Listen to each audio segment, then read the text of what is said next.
Don't tell me that Jimmy Kimmel stinks. I agree. Don't tell me that Jimmy Kimmel's ratings are low. I agree. Don't tell me he's losing money for Disney. I don't know that, but that's probably true given the landscape of late night television. This was Trump and the FCC leaning on Disney, bullying them and the affiliate owners, and they capitulated to Trump. They're scared right now, and if Trump and the extreme right and this idiot who runs the FCC, they don't like somebody, they're going to bully them down until, look, if Jimmy Kimmel's making the ABC $30 million a year in profit, let's say, which I don't think he is, trust me when I tell you, that's not worth possibly losing a battle with the FCC. It's worth many, many $billions worth more than that. And Trump, who is a big, whether you like Trump or not, and look, I thought Trump was elected in 2016 initially, and then again in 2024 because of immigration, because some people don't like the boys who are now girls play volleyball against boys. I thought that was kind of what was going on, but this is now more just like, hey, like let's get our revenge against the left, these liberal, by being bigger. If they just came out and said that is a revenge guy, is somebody who's petty, I'd say, great. This is Kirk Minihane of Barstool Sports. Listen to what he says next. But they're not doing that. I'm getting the Jerry Callahans and the Matt Walshes of the world and the Mama Kays of the world telling me like, no, but what they did was, we're telling is the truth. What they're doing, and it's like, man, look, I like Trump sometimes. I don't like Trump sometimes. This is frightening. And Dave Portnoy, cancel culture Portnoy. You can't tell jokes. You can't tell jokes about Jews. You can't tell jokes about MAGA. You can't tell jokes about not Chris Kirk. That's the golfer. Frankly, I care more about him. Charlie Kirk. Like you can't tell jokes at all anymore. I don't know. How many bloggers have to get tweeted at by Rudy Giuliani before you start telling these jokes? How many times?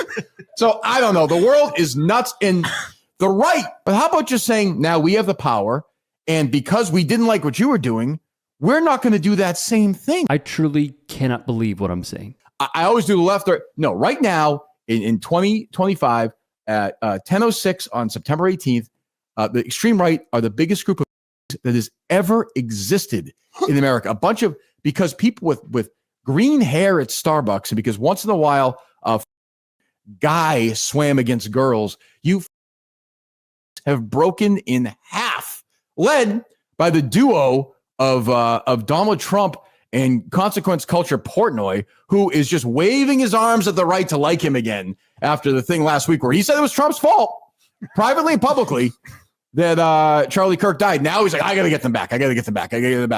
Typical, I will say, fits the tribe profile. And let's set the scene, because as you know, this happened. FCC Chairman Brendan Carr spoke to conservative podcaster Benny Johnson about whether broadcast licenses from ABC affiliates should be at stake over the comments. I mean, look, we can do this the easy way or the hard way. These companies can find ways to change conduct, to take action, frankly, on Kimmel, or, there's going to be additional work for the FCC ahead. What followed was pressure from the owners of local affiliates like Nexstar and Sinclair. ABC yanked Kimmel's show off the air. In a social media post from the UK, Trump congratulated ABC for canceling Kimmel's show and laid out his next target, saying that leaves Jimmy and Seth at NBC before adding, quote, do it, NBC. In this situation, I think the issue was also him saying that the shooter was one of them. People took issue certainly with that description. Does he have legal recourse? Well, so Jimmy Kimmel, I do not believe, has legal recourse. ABC, however, could have had legal recourse. And that's when many entered the chat. But seeing Jimmy Kimmel not have the protection of something as powerful as Disney, because corporate interests in media are filled with such cowardice that you have a situation where not even Bob Iger has the money or the power to stand up to the threat that is presently upon the shores of everyone in media because of how compromised they are by a series of mergers and money interests. And to see Bob Iger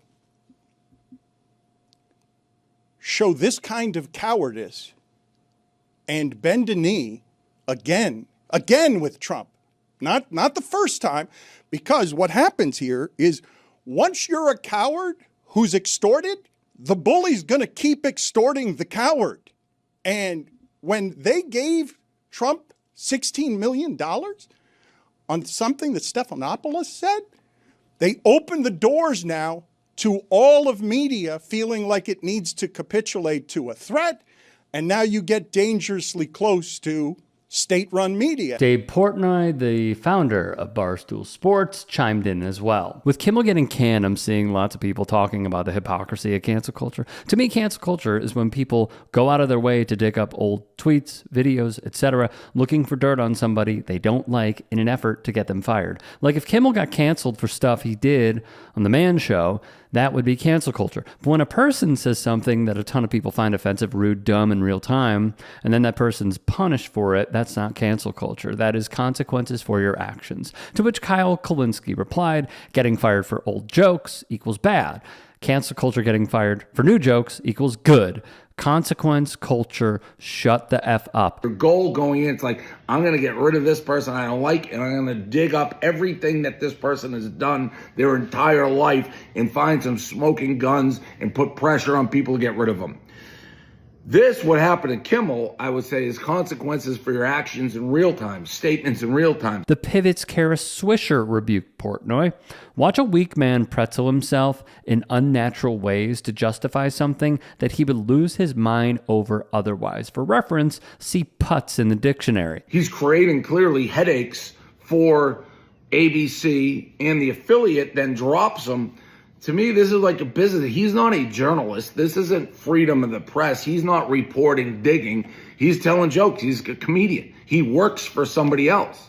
Whenever you work for a company or work for somebody else and you are making statements or doing things that are creating headaches for the people up top, you're forced with a decision. What do? Here they decided the easiest move, ABC, Disney, was to suspend him. Awful Announcing Sean Keeley wrote, it's true that cancel culture has been blamed for instances where old comments or social media posts were used against someone. However, there have been many other instances where that term has been used as a defense as well, some of which were very similar situations to Kimmel's. In that way, the term cancel culture acts similarly to woke, DEI, and political correctness. They are stripped of any initial meaning so that they can be interpreted to mean whatever one wants them to. I think what frustrates me the most is how so many who would speak on this, like a Portnoy, would fail to mention the FCC, Brendan Carr,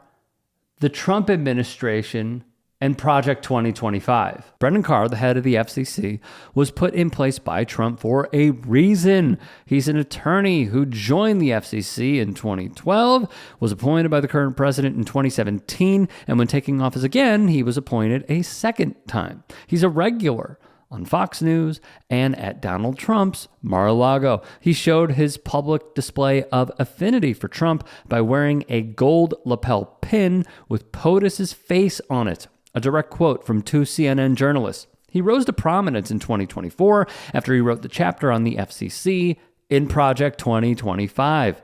In it, he railed against technology and media companies' censorship of right-wing content and values and promotion of DEI and inclusion programs. He wrote that among the agency's top priorities should be reining in big tech. Carr even wrote, after being appointed, we must dismantle the censorship cartel and restore free speech rights for everyday Americans, via the Times. Mr. Carr quickly launched investigations into DEI and inclusion programs, pushing to dismantle them, then slashing regulations on broadband companies. In January, he reinstated complaints against CBS, NBC, and ABC, where he accused the broadcasters of political bias. Importantly, in a complaint filed to the FCC in October 2024 against 60 Minutes, a conservative group accused the network of editing an interview with Kamala Harris to make her look good. Mr. Carr went on to link the CBS complaint to its parent company, Paramount's $8 billion deal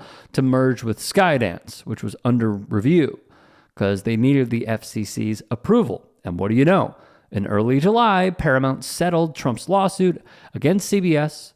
That total was $16 million. Weeks later, Carr approved the Paramount Skydance merger. Do you see how the game is played here? Rolling Stone would add, the decisions by Nexstar and ABC to silence Kimmel over relatively innocuous comments is the latest sign of how terrified major corporations and media companies are with the second Trump admin. The president and his lieutenants are making it quite clear they're willing to leverage the full weight of the federal government against these networks and their parent companies, especially if a personality or comedian says things that annoy the president. Carr's demand that licensed broadcasters refuse to air Jimmy Kimmel and Nexstar's quick compliance with the request comes as the company prepares a corporate merger, what do you know, that will require FCC approval, along with Carr, of course. Nexstar is already America's largest owner of TV stations, and its $6.2 billion merger with Tegna would allow them to get even larger.